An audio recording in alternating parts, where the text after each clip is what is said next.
Can you please introduce yourself? Good morning. Thank you for having me here. My name is Mohammed Siddiq Qadri. My postcode is CF117DY. Which country you are from? I am from Afghanistan, a province called Herat. I lived there from when the Soviet War, the Russian was invade Afghanistan. I lived there until 1985, and we could not keep the pressure of war and bombing, so we migrate to Iran because my grandfather, may God bless his soul, he was sending my mother an emotional letter to come and visit me, because for him was not possible to visit Afghanistan. And my grandfather told my mother, if you don't come, you may not see me, because I don't have long to live. So we went to Iran, and then my grandfather said, I will not let you go back, because the life there is not livable or tangible. And my grandfather miraculously knew that he wasn't be around, and as he mentioned on the letter, a year later he passed away. And from there my uncle took our responsibility and raised us and provide provision for us. Then we migrated to Pakistan, because Iran was difficult as well to live as an Afghan, still is, and they don't like Afghans. And we went to Pakistan, and we lived in Pakistan from 1988-89 till 1991. And then my uncle tried a few times to go to America by paying the smugglers and all that. And my uncle said to find a proper person to take us to America, paid money and all. And then we left Pakistan for America. But when we came to Moscow, we came to Tashkent and then Moscow, and then the smuggler said, sorry, money is finished, you have to pay more. That's what they do, smugglers, when they bring people halfway, they know where to ask for, demand for more money. So my uncle said, we don't have more money to pay you. And he said, America is cancelled, you can go to Argentina or to Netherlands. There is a fresh country accepting migrants in Europe. My uncle, because I was underage, I was about 10, so I couldn't have any opinion to add it into the situation, because he was the family head. Me, my grandmother, my brother who passed away in COVID, he was with me. Then he paid a little bit more money, and we came to Netherlands, and we became migrant from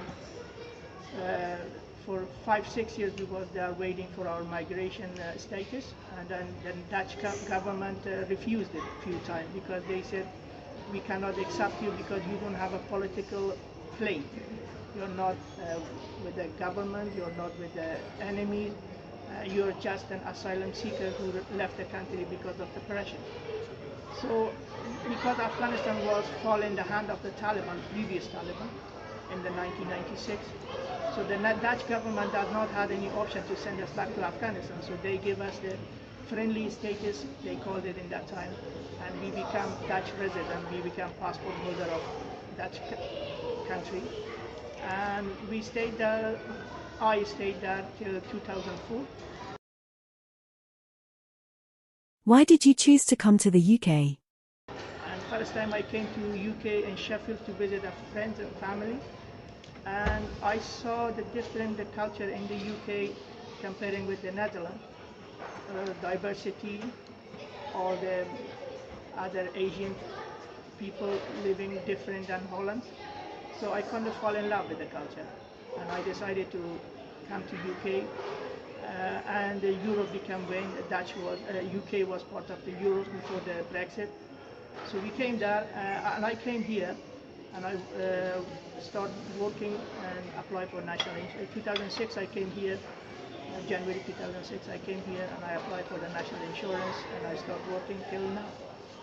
Now I'm doing taxi. It's been since 2012 I'm a taxi driver in Cardiff. Have you been able to fulfill your aspirations in the UK? I feel kind of alien to other person's feelings, because for whatever reason, I personally feeling from inside empty. My soul belonged back to my country, and I wished that my country become similar like other countries, that you can live in peace, and I could go back. But it's not possible. There's no guarantee what's going to happen tomorrow. And as a person self, I try to make a living here, follow the rules, follow the law. Although it is not fair for us comparing to the born and bred British person in this country. The job-wise, before I became a taxi driver, I was hired as an agency worker, and I was the first one who was showing the door, because I always hoped I can get a permanent job so I can take a mortgage and buy a house and everything. It's not easy for a foreigner to have all the facilities, especially if you're not proper educated and you do not have a degree in that field. So you're always doing jobs you don't against your will, you don't want to do it, but you do it to provide for your family. And I am doing that since I came to UK 2006, and now I'm just doing the jobs I don't like, but I don't want to be useless person. I just want to be somebody, work and stand on my feet. And in my field at the moment, it's I have to cope more. I have to live with it and accept it, because I'm not in my country. And whatever racial abuse or racism comes towards me, it shouldn't be, but it is. I have no choice. Did you find any challenges after coming to the UK? In my taxi business, yes, a lot.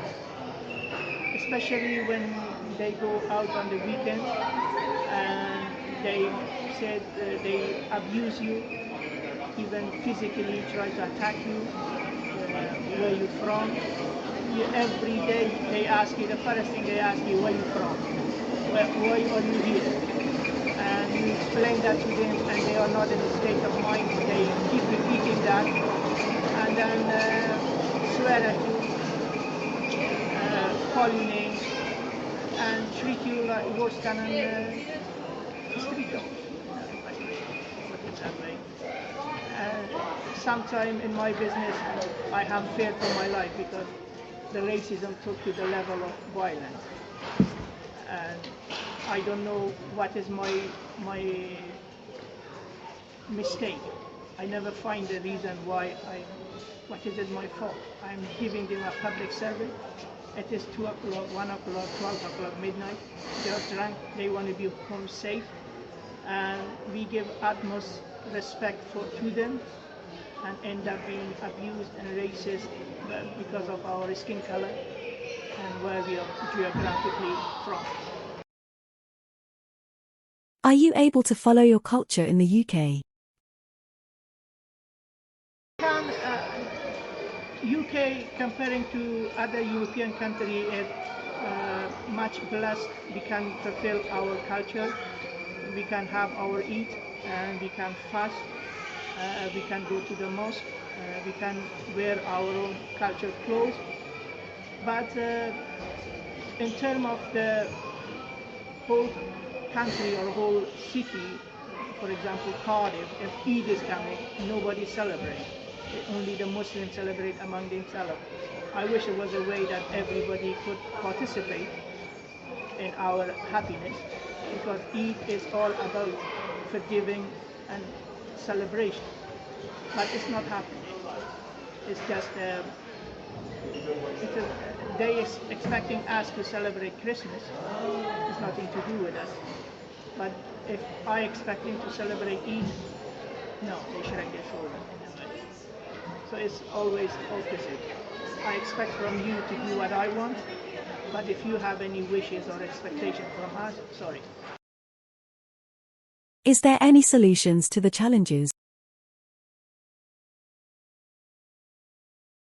Open communication is the way forward. We all have. If a person is not Muslim, he should not be afraid to ask a Muslim whatever he wishes, with the respect. And if it's a Muslim have a question from non-Muslim, he should have ask with the respect not to offend his belief. I think I have experienced it, and I have, for the last 12 years, that's what I do with my customers. And I learn from them and they learn from me.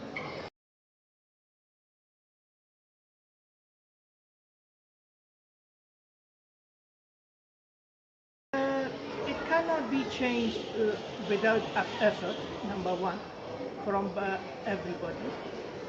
People willing to need to be changed. If the people are not willing to change, it will never change. Because, and number two, false media should be stopped. Should not be published false media, false news against any religion or any sector.